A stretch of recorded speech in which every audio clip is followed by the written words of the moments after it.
Hello मेरे प्यारे बच्चों, आप सभी का आपके प्यारे से एजुकेशनल चैनल पर बहुत बहुत स्वागत है। मैं आपके लिए क्लास 10th का फिजिक्स लेकर के आया हूँ। जो भी बच्चे इस बार 9 पास करके 10 में जा रहे हैं वे ध्यानपूर्वक इस क्लास को ज़रूर देखेंगे। आज की ये भैया जो क्लास है इसमें हम लोग पढ़ेंगे परावर्तन के प्रकार। परावर्तन कितने प्रकार का होता है। परावर्तन तो हम लोग पढ़ चुके थे, उसके गुण, उसका जो नियम होता है दोनों वो भी पढ़ चुके हैं। ठीक है, तो यहाँ पे आप देख रहे होंगे एक होता है नियमित, एक होता है अनियमित। नियमित कौन सा होता है? जब प्रकाश की किरण आपकी, जब कोई भी लाइट आप इंसिडेंट करवाते हैं किसी ऐसे सरफेस पर जहाँ से लाइट क्या होती है, मान लो कि आप एक लाइट इंसिडेंट कराए, ठीक है, और एक दूसरी भी इंसिडेंट कराए, दो लाइट आप क्या किए भैया, किसी सरफेस पे हिट कराए, ठीक है। अब जब वो रिफ्लेक्ट हो रही है, आई तो पैरेलल है ना, समांतर आए और समांतर ही जाए, तो ऐसे लाइट्स को क्या कहते हैं भैया, ऐसे रिफ्लेक्शन को क्या कहते हैं हम, रेगुलर रिफ्लेक्शन। यहाँ पे देखिए जरा, यहाँ पे चित्र भी बनाया गया है कि देखिए आने वाली जो तीन किरणें हैं ये क्या है, समांतर है। समांतर होने का मतलब कि इन दोनों के बीच का गैप सेम होना चाहिए और जाने वाले का भी सेम है। इस तरीके से आपको डिफिनीशन में लिखना है। क्या लिखना है कि जब प्रकाश का परावर्तन किसी चिकने पृष्ठ से होता है तो परावर्तन के पश्चात एक दूसरे के समांतर होती हैं। ठीक है, जितने डिस्टेंस पे आई थी उसी डिस्टेंस पे, मतलब इन दोनों के बीच का गैप कभी भी अलग अलग नहीं होगा।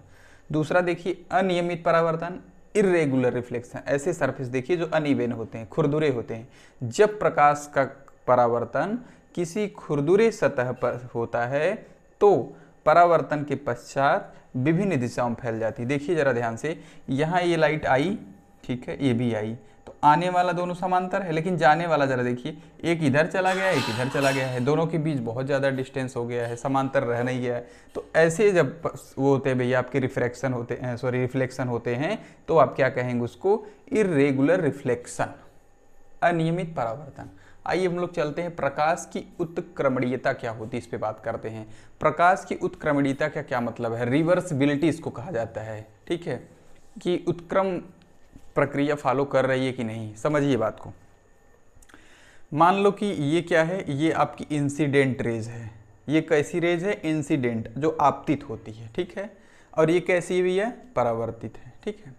तो यहाँ पे मान लो कि एक मैं अभिलंब भी बना दे रहा हूँ, लो ये क्या है, नॉर्मल हो गया। नॉर्मल हमेशा उस सतह के, उस प्लेन के कैसे होता है, 90 डिग्री पे एकदम सीधा लंबवत खड़ा होता है, ठीक है।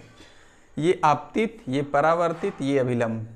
अगर मैं कह दूं कि ये परावर्तित वाला आपतित हो जाए, ठीक है, परावर्तित को आपतित अगर हम लोग मान लेते हैं तो आपतित वाला परावर्तित हो जाए, इसी को हम लोग कहते हैं कि प्रकाश जो है उत्क्रमण फॉलो करता है, ठीक है, रिवर्सिबिलिटी जो है फॉलो करता है। कि मतलब एंगल आई, यहाँ पे क्या है, एंगल आई है, यहाँ पे क्या है, एंगल आर है। आई बराबर आर होता है, आप जानते हैं। अगर इसको आप आई मान लिए, इंसिडेंट मान लिए, तो ये जो कोण होगा तब भी दोनों आपस में बराबर होगा। ऐसा नहीं कि अगर लाइट इधर से इंसिडेंट कराएं तो एंगल आई एंगल आर अलग अलग हो जाएगा, ऐसा नहीं होने वाला है, ठीक है। तो यही चीज़ था यहाँ कि आपतित हुआ, परावर्तित हुआ। अब परावर्तित वाले को अगर हम लोग आपतित मान लें तो आपतित वाला क्या हो जाएगा, परावर्तित हो जाएगा। देखिए ना, इसको हम लोग आपतित कह दिए तो जो आपतित था पहले वो क्या हो गया, परावर्तित हो गया। पढ़िए यहाँ पे, प्रकाश के परावर्तन में परावर्तित को आपतित मान लें तो आपतित परावर्तित की भांति व्यवहार करता है। दोनों स्थितियों में angle I equal to angle R होता है। Angle of incidence equal to angle of reflection होता है, ठीक। आगे बढ़ते हैं हम लोग। इमेज क्या चीज होता है? इमेज देखिए ध्यान से, लिखा है कि जब वस्तु के किसी बिंदु से कोई भी ऑब्जेक्ट होता है, जैसे इसी से, तो वस्तु से ही तो आपका जो है प्रकाश यहाँ से रिफ्लेक्शन होगा ना, इसी पे आप लाइट डालते हैं तो यहाँ से ही रिफ्लेक्ट हो करके आपके आंखों में आता है।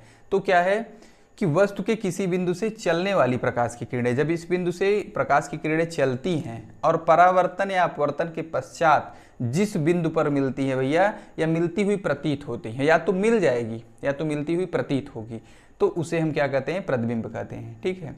वस्तु के सामने दर्पण रखें तो उसकी आकृति उसमें बन जाती है। जैसे इस मार्कर के सामने अगर हम दर्पण लगा दें, कोई मिरर लगा दें, तो इस मार्कर का इमेज भैया इसमें बन जाएगा, ठीक है।